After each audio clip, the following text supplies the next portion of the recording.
Mazda says they put a bit of the MX-5 or Miata magic into every car it makes. Let's see if the CX-5 is any different.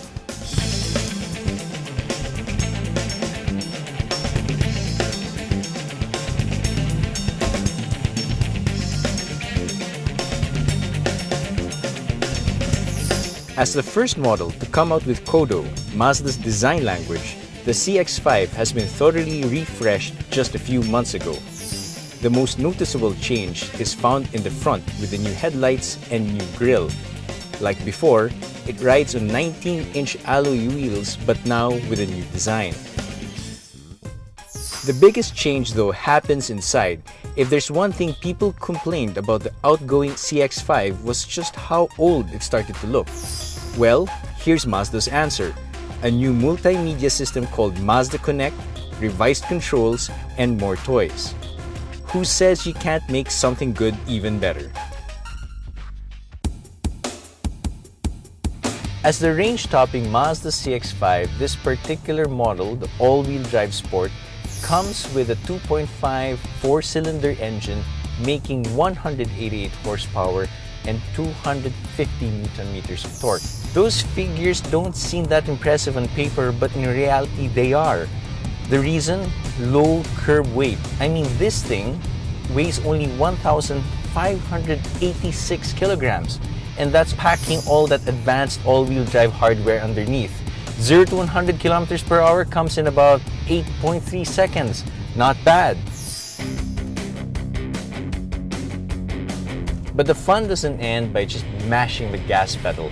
The 2015 Mazda CX-5 actually corners very well because it uses a system called iActive all-wheel drive. This all-wheel drive system actually is proactive rather than reactive.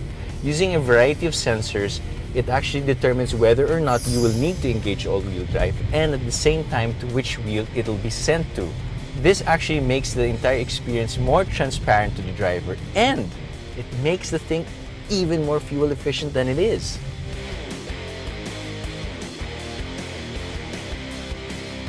Aside from being a great handler, the CX-5 actually comes with a vast array of technologies such as LED lights that adapt to road conditions, even a variety of sensors called lane keep assist, where the car will actually steer you back into the lane if it detects you're drifting, and so on and so forth.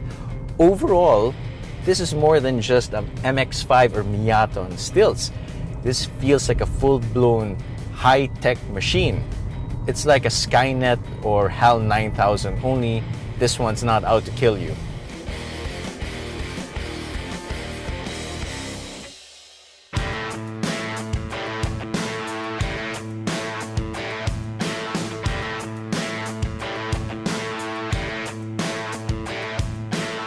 So Matteo, what do you think of the Macan? Does it actually have the soul of a Porsche 911? First off, when I sat inside the Macan, I fell in love with it. Kumbaga, let's say I fell in. One of my favorite cars is the 911 Yuli, and riding this car, it felt like a bigger version of a 911. Obviously, the power wasn't there. You can't compare to the 911, but the feel of the car, it has a compact race car kind of feel with a bigger version, parang a bigger version, But like the interior is very, very nice. It has a lot of buttons, straight to the point buttons, kumbaga. Like other vehicles that has all the buttons, very complicated, hard to find. But this one, kumbaga, straight to find. So it's like a 911 Ford or Pampamilya, in other Diba? words. Yeah. And that sounds about hindi perfect. lang I think for a teenager, like I'm not a teenager, but like a 25-year-old dude that is single, not married yet.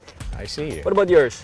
Well, calling the CX-5 actually based on the new MX-5 is a bit far-fetched, given that the MX-5 just came out. However, one thing that I have to say to Mazda is that they got the consistency right. All throughout its lineup, whether it's the CX-5, the MX-5, the Mazda 6, and whatever, they all have the driver-centric ergonomic feel, and of course, they're fun to drive. So yeah, there. How was it powerful? How was the power of the The car? power is actually okay. What made it different is more of the handling. So you have more fun with it in corners. It's got that proactive all-wheel drive. It senses the road rather than just being merely reactive to it and stuff like that. So it's fancy, it's high-tech. Would it be a good family car? Well, I think so too. I mean, the only thing I can see is that the luggage space is a bit small at the back, but aside from that, man, I also fell in love with the car. Which one would you choose, the Porsche or the Mazda? Well, if I won the lotto, I think it's gonna be the Porsche. The Porsche, but if be the guy who's just gonna be a salary man, well, I guess the CX-5 is a good substitute. Yeah. There you have it, everybody. I hope you enjoyed our comparison with the Mazda CX-5 and the Porsche Macan. I hope you learned a thing or two with both cars. So hope to see you guys next episode with Yuli and I and everybody else from the Master of Wheels, only here to your guide to life in the fast lane. This is Wheels TV. We're now at the Extreme Off-Road Trail aboard this Hilux, and it looks like an exciting path ahead.